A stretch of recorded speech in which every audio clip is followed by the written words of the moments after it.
The night sky erupted with a brilliant flash of light, followed by the howling screech of burning metal. A small spacecraft, no larger than a delivery truck, plunged through Earth's atmosphere. Its hull glowed red-hot as it cut through the winter air, leaving a trail of smoke and debris in its wake. Inside the craft, Lyra gripped the controls with trembling hands.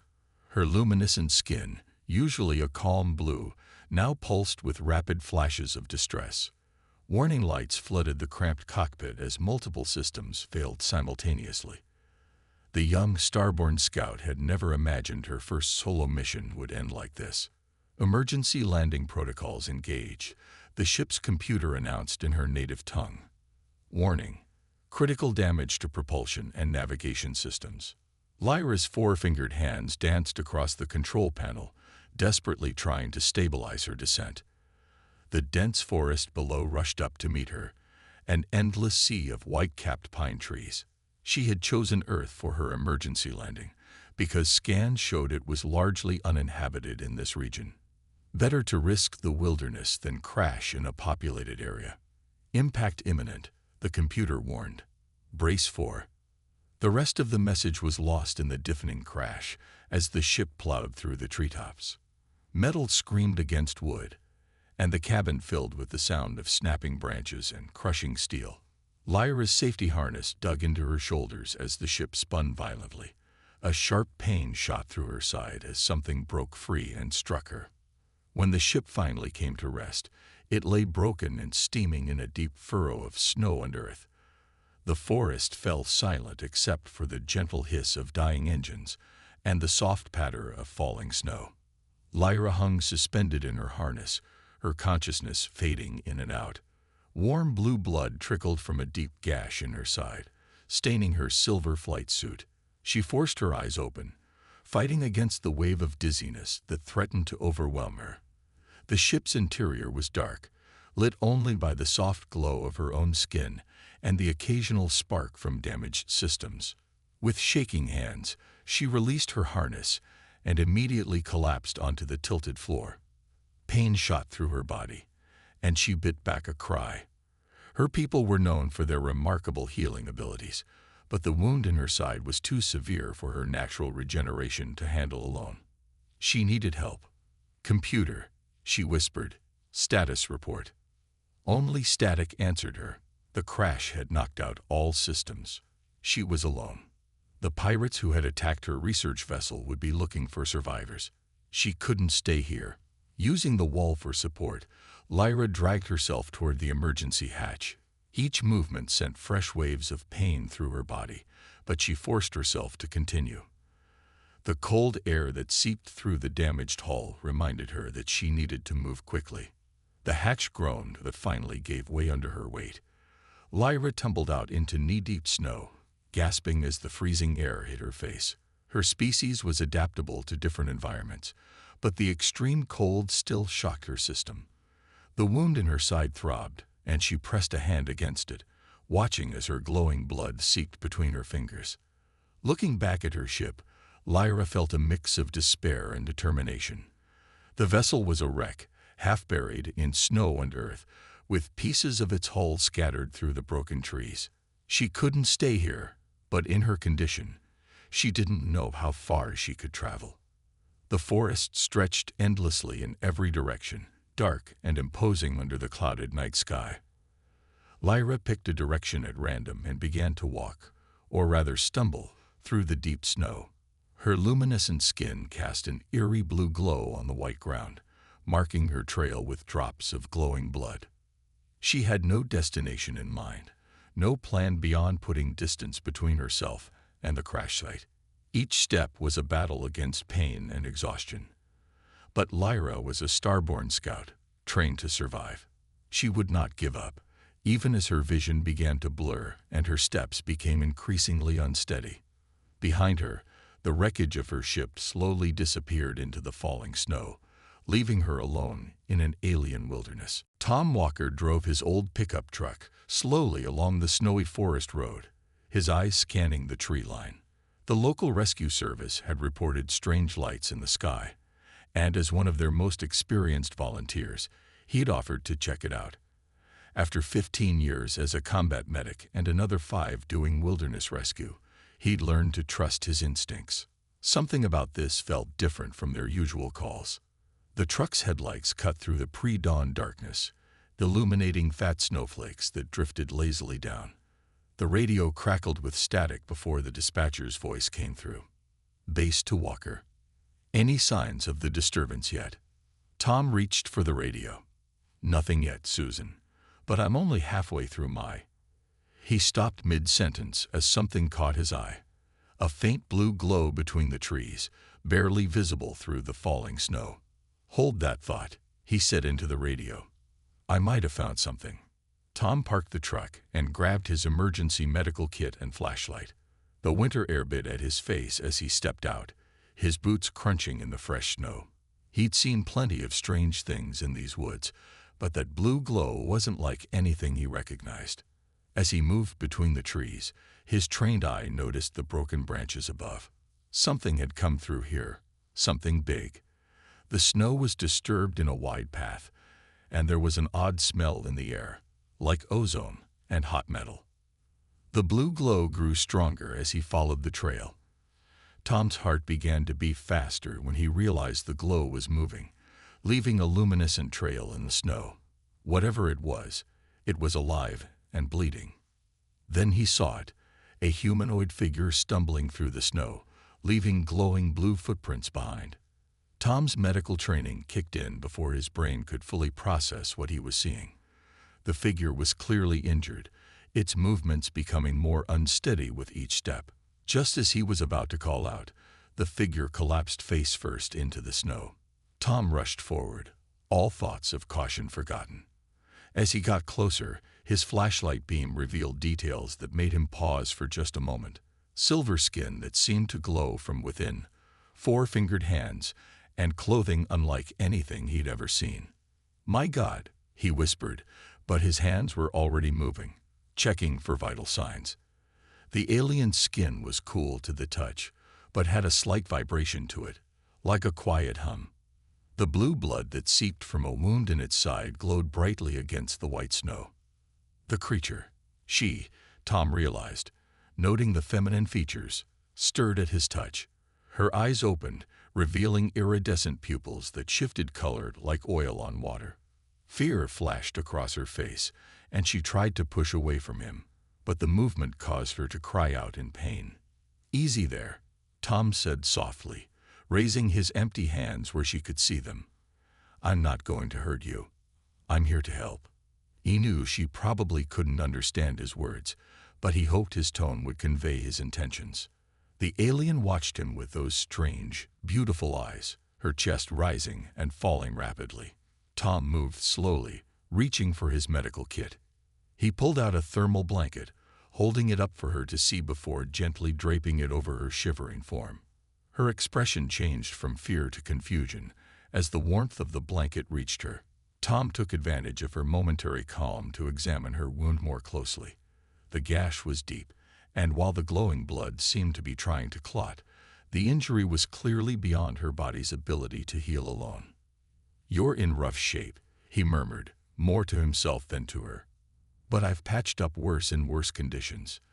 He began pulling supplies from his kit, his mind already working through how to adapt human medical techniques to this decidedly non-human patient. The alien girl watched his every move, her glow pulsing weakly like a fading heartbeat. Tom knew he had to make a decision quickly.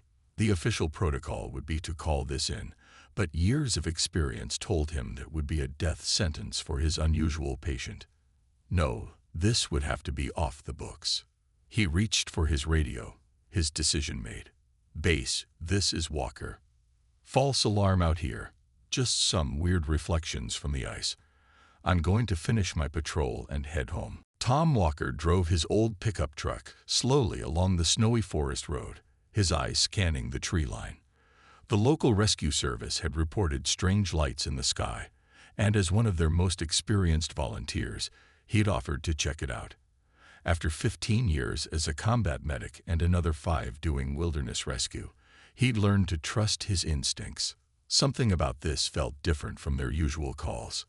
The truck's headlights cut through the pre-dawn darkness, illuminating fat snowflakes that drifted lazily down. The radio crackled with static before the dispatcher's voice came through. Base to Walker. Any signs of the disturbance yet? Tom reached for the radio. Nothing yet, Susan, but I'm only halfway through my... He stopped mid-sentence as something caught his eye. A faint blue glow between the trees, barely visible through the falling snow. Hold that thought, he said into the radio. I might have found something. Tom parked the truck and grabbed his emergency medical kit and flashlight. The winter air bit at his face as he stepped out, his boots crunching in the fresh snow. He'd seen plenty of strange things in these woods, but that blue glow wasn't like anything he recognized. As he moved between the trees, his trained eye noticed the broken branches above. Something had come through here, something big. The snow was disturbed in a wide path, and there was an odd smell in the air, like ozone and hot metal. The blue glow grew stronger as he followed the trail. Tom's heart began to beat faster when he realized the glow was moving, leaving a luminescent trail in the snow. Whatever it was alive and bleeding. Then he saw it, a humanoid figure stumbling through the snow, leaving glowing blue footprints behind. Tom's medical training kicked in before his brain could fully process what he was seeing. The figure was clearly injured, its movements becoming more unsteady with each step. Just as he was about to call out, the figure collapsed face first into the snow. Tom rushed forward, all thoughts of caution forgotten. As he got closer, his flashlight beam revealed details that made him pause for just a moment. Silver skin that seemed to glow from within, four-fingered hands, and clothing unlike anything he had ever seen. My God, he whispered, but his hands were already moving, checking for vital signs. The alien skin was cool to the touch, but had a slight vibration to it, like a quiet hum. The blue blood that seeped from a wound in its side glowed brightly against the white snow. The creature, Tom realized, noting the feminine features, stirred at his touch. Her eyes opened, revealing iridescent pupils that shifted color like oil on water. Fear flashed across her face, and she tried to push away from him, but the movement caused her to cry out in pain. Easy there, Tom said softly, raising his empty hands where she could see them. I'm not going to hurt you. I'm here to help. He knew she probably couldn't understand his words, but he hoped his tone would convey his intentions. The alien watched him with those strange, beautiful eyes, her chest rising and falling rapidly. Tom moved slowly, reaching for his medical kit. He pulled out a thermal blanket, holding it up for her to see before gently draping it over her shivering form. Her expression changed from fear to confusion as the warmth of the blanket reached her. Tom took advantage of her momentary calm to examine her wound more closely. The gash was deep, and while the glowing blood seemed to be trying to clot, the injury was clearly beyond her body's ability to heal alone. You're in rough shape, he murmured, more to himself than to her. But I've patched up worse in worse conditions. He began pulling supplies from his kit, his mind already working through how to adapt human medical techniques to this decidedly non-human patient. The alien girl watched his every move, her glow pulsing weakly like a fading heartbeat. Tom knew he had to make a decision quickly. The official protocol would be to call this in, but years of experience told him that would be a death sentence for his unusual patient. No, this would have to be off the books. He reached for his radio, his decision made. Base, this is Walker. False alarm out here. Just some weird reflections from the ice. I'm going to finish my patrol and head home. The old pickup truck crawled along the snowy forest road, its headlights cutting through the darkness. Tom kept one hand on the wheel, and his eyes divided between the treacherous road and his unusual passenger. Lyra sat huddled in the passenger seat, still wrapped in the thermal blanket, her faint glow casting soft blue shadows across the truck's interior. My cabin's about 20 minutes away, Tom said, more to break the silence than anything else. It's off the grid, no nosy neighbors to worry about. He noticed Lyra's head tilt slightly at his words, her iridescent eyes studying his face with growing comprehension. The truck's heater fought against the winter cold, but Lyra still shivered. Her species wasn't built for Earth's harsh winters, and blood loss had made her even more sensitive to the cold. Tom reached behind the seat and pulled out his spare jacket, offering it to her without taking his eyes off the road. Lyra took the jacket with trembling hands, her translator implant working harder to process his language. "Thank you," she managed to say, the words coming out with an odd musical quality that made Tom glance over in surprise. "You can speak English?" he asked, keeping his voice calm despite his amazement. "Learning." Slowly, Lyra responded, each word carefully formed. Translator, damaged in crash. Tom nodded, processing this new development. "Well, that's helpful. Just take it easy. Don't strain yourself." Their conversation was cut short as the truck's wheels suddenly lost traction on an icy patch. Tom gripped the wheel tightly, using his years of experience driving these mountain roads to guide them safely back on track. Lyra's glow pulsed brighter for a moment with alarm, her hands gripping the dashboard. "Sorry about that," Tom said, slowing their speed even further. "These roads can be tricky this time of year." He turned onto a narrower path, barely visible in the snow. "We're almost there." As they drove, Lyra's translator continued to improve, piecing together more of the human language. She watched the forest pass by outside the window, so different from the carefully maintained gardens of her homeworld. Everything here was wild, untamed, beautiful in its own harsh way. The truck's headlights suddenly illuminated a small wooden structure nestled among the trees. Tom's cabin was simple but sturdy, built to withstand the mountain winters. Smoke rose from the chimney, the result of an automatic heating system he'd left running. "Home sweet home," Tom said, parking as close to the door as possible. "Think you can make it inside if I help you?" Lyra nodded, but when she tried to stand, her legs buckled beneath her. Tom caught her before she could fall, supporting most of her weight.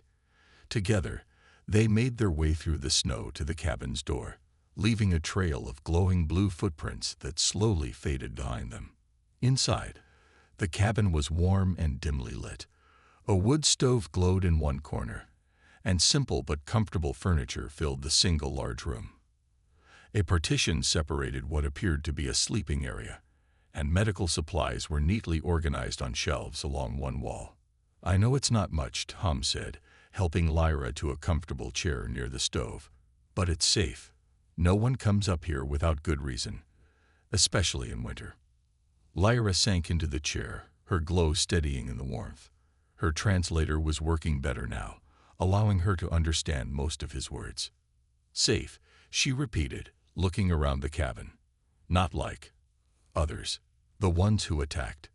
Tom's expression darkened. "Space pirates." When Lyra nodded, he shook his head. "Well, they won't find you here. I promise you that." He began gathering medical supplies from the shelves. "Now let's take a proper look at that wound. You're safe here, and we've got all the time you need to heal." Outside, the snow began falling again, covering their tracks and hiding the cabin from the world. For now, at least, they had found a quiet sanctuary in the wilderness. The next few days in Tom's cabin fell into a gentle rhythm. Each morning, Tom would check Lyra's wound, clean it, and apply fresh bandages. Her alien biology fascinated him. The way her luminescent skin seemed to pulse with her heartbeat, how her blood glowed brighter when exposed to air, and most incredibly, how quickly she healed once given proper care. "Your wound is already closing," Tom said on the third morning, carefully removing the old bandages. "I've never seen anything like it." Lyra's translator now worked well enough for normal conversation. "My people heal fast," she explained, watching him work. "But serious injuries need specific conditions." She placed her four-fingered hand near the wound, and her skin's glow intensified. Light and warmth helped the process. Tom nodded, understanding dawning on his face. "That's why you got worse in the cold." He adjusted the wood stove's settings, making the cabin warmer. Is that better? Much better. Lyra smiled, her color shifting to a deeper, healthier blue. She had been teaching Tom about her people's biology, while he shared his knowledge of human medicine. Together, they found ways to combine their understanding, creating treatments that worked better than either of them expected. Tom learned that the starborn's glowing skin wasn't just beautiful. It was a complex organ that could process light for healing, similar to how plants used photosynthesis. Lyra discovered that human medical techniques, while simple compared to her people's technology, had a practical effectiveness that sometimes surpassed more advanced methods. "Your stitches," Lyra said, touching the neat row Tom had placed along her side. "They work with our healing process. The pattern, it's almost like our traditional healing crystals." Tom looked up from where he was preparing herbs for a poultice. "Really? How so?" "The way you weave the thread," she demonstrated with her fingers. "It creates energy paths, like our crystal lattices." Her glow rippled with excitement as she spoke. My people could learn from this. As they worked together, they shared stories of their worlds. Tom told her about his years as a combat medic, about the lives he'd saved and lost, and why he'd chosen to live alone in the mountains. Lyra spoke of her people's peaceful exploration of space, their love of knowledge, and how the recent attacks by pirates had forced them to become more cautious. "We never wanted weapons," she said one evening, sitting by the stove while Tom cooked a simple meal. "But the pirates, they see our technology as valuable. They don't care that we use it for healing, for learning." Tom stirred the pot of soup thoughtfully. "Sometimes the best people make the easiest targets. That's why the rest of us need to stand up for them." He poured some soup into a bowl for her, having discovered that her species could safely eat most Earth foods. "That's why I became a medic, to help those who needed protection." Lyra took the bowl, her hands now steady enough to hold it without help. "You're different from what we thought humans would be like. Our stories said you were all dangerous, violent." She paused, her glow softening. "But you've shown me there's more to your people." "There's good and bad in every species," Tom replied, sitting down with his own bowl. "The trick is not letting the bad ones make you lose faith in everyone else." Outside, the winter storm had passed, leaving the forest peaceful under a blanket of fresh snow. Inside the cabin, the unlikely pair continued their work of healing, not just Lyra's physical wound, but also the deeper wounds of mistrust and fear that had separated their peoples. Neither of them knew it yet, but their simple acts of kindness and understanding would soon have consequences that would reach far beyond Earth's forests, changing the relationship between humans and Starborn forever. A week had passed in the peaceful isolation of Tom's cabin when everything changed.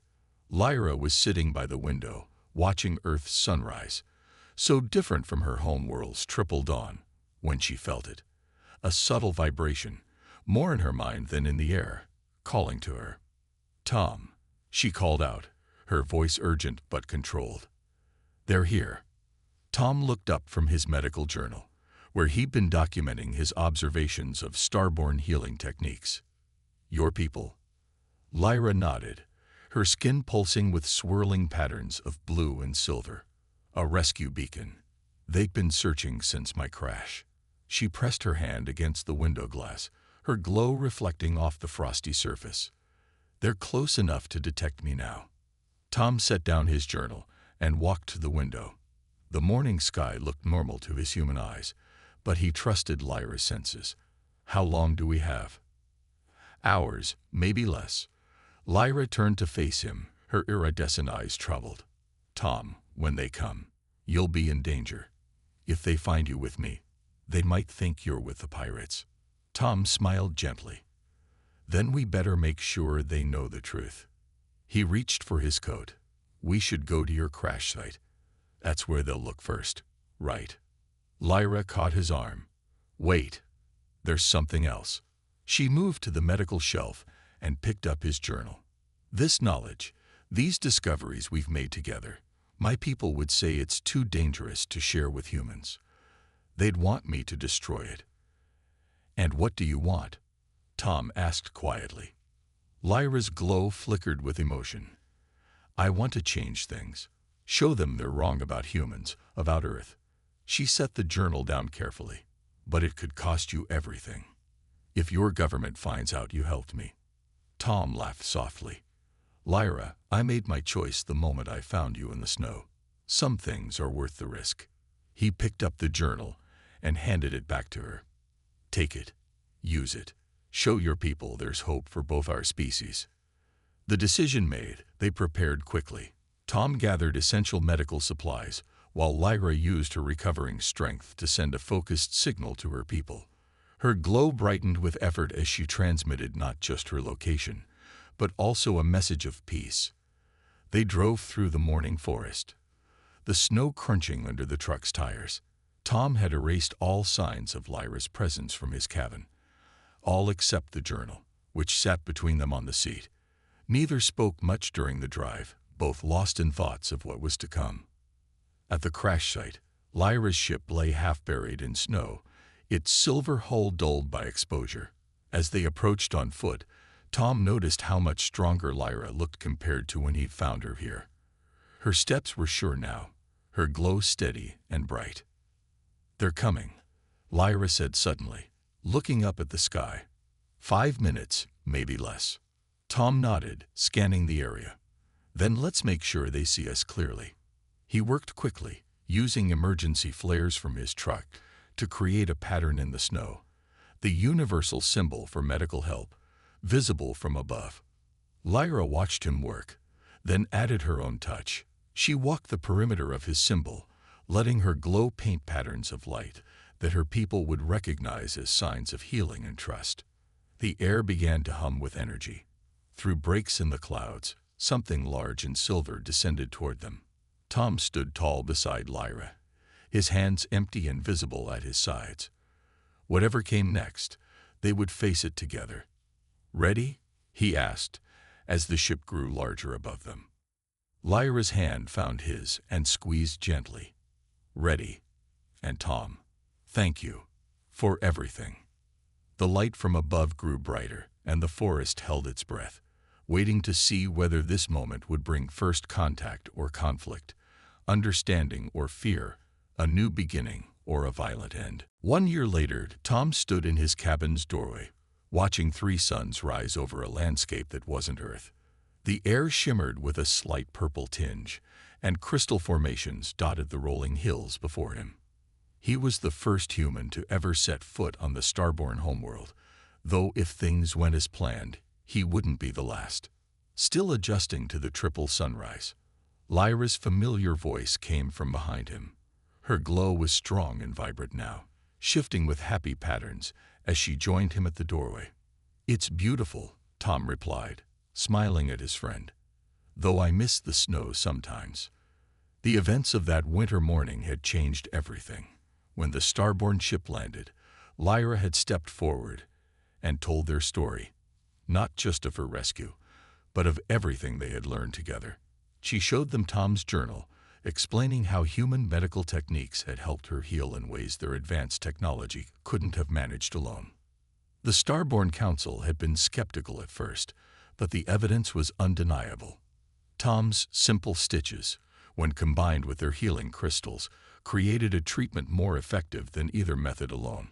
It was proof that their species could complement each other, learn from each other. "The first human medical team arrives tomorrow," Lyra said, holding up a small crystal that pulsed with stored information. "Are you ready to teach them?" Tom nodded, touching the crystal hanging from his own neck. Lyra's parting gift from that day in the forest. It contained the complete medical knowledge of her people, translated into terms he could understand. As ready as they are to learn. The past year had been busy. Tom had become the bridge between their species, traveling between Earth and the starborn world, helping establish the first official cooperation between humans and aliens. His little cabin in the mountains now served as a training center for both species to learn from each other. "The Council wants to know if you'll consider a permanent position here," Lyra said, her glow shifting to a more serious pattern. "As head of the new medical exchange program." Tom turned to look at her, surprised. Me? But surely there are better qualified. You were the first to show us that our differences could be strengths. Lyra interrupted. The pirates who attacked me. We caught them last week, using a combination of your tracking methods and our technology. Her glow rippled with satisfaction. They won't hurt anyone else now. Tom walked back into the house, a perfect blend of human comfort and starborn architecture. On the walls hung pictures of Earth's forests next to images of alien worlds. Medical supplies from both cultures sat side by side on the shelves. You know, he said thoughtfully, when I found you in the snow that night, I was just doing what any decent person would do. Lyra's glow pulsed with amusement. And that's exactly why it had to be you. You didn't see an alien. You saw someone who needed help. She picked up his old medical journal from its place of honor on the desk. This wasn't just about medicine, Tom. It was about trust, about seeing past our differences. Tom touched the crystal around his neck again, feeling its warm pulse. Then I accept. On one condition. What's that? We keep the cabin on Earth. Sometimes the best teaching happens in the simplest places. Lyra's glow brightened with joy. Already arranged. The council agrees. It's the perfect place for future generations to learn the lesson we discovered there. Outside, the three suns climbed higher, casting multiple shadows across the crystalline landscape. In the distance, a ship approached, the first group of human doctors coming to learn the ways of the Starborn. And in orbit above them, construction had begun on a new medical center that would serve both species. Tom smiled, remembering that snowy night that had started it all. Sometimes the biggest changes in the universe began with the smallest acts of kindness. All it took was one person willing to reach out, to trust, to help, and the courage of another to accept that help. The legacy of that winter night would echo through generations of both species, a reminder that in the vastness of space, it was our capacity for compassion that truly made us advanced.